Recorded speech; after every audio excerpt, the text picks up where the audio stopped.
Trecând prin lume, omule privește, mereu alegi să capeți avuții, și zi și noapte gândul se trudește să ai mai mult în viață bogății. Dar tot ce vede ochiul odată-i trecător, și sufletul îți rămâne pustiu și gol.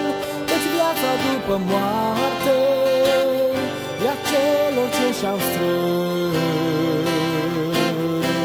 comori mai sus de cerul în paradis. Viața-ți trece, omule privește,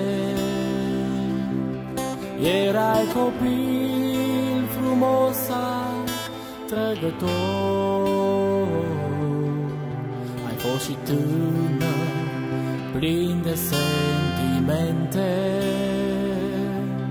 Acum te vezi un om fără de ajutor, dar tot ce vede ochiul odată-i trecător,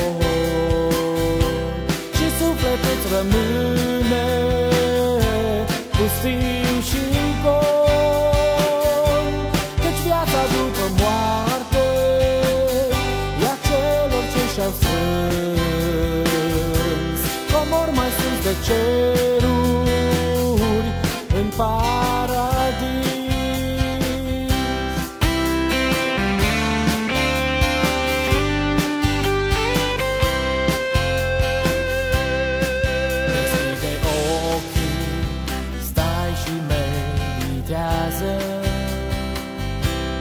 La tot ce Domnul Iisus a creat, câmpii și soarele ce luminează,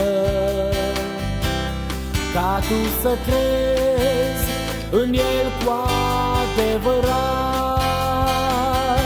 Dar tot ce vede ochiul odată-i trecător, sufletul-ți rămâne pustiu și gol. Căci viața după moarte e a celor ce și-au strâns comori mai sus de cerul în paradis. Dar tot ce vede ochiul odată-i trecător, și sufletul-ți rămâne pustiu și gol. Căci viața după moarte e a celor ce și-au strâns comori mai sus de cerul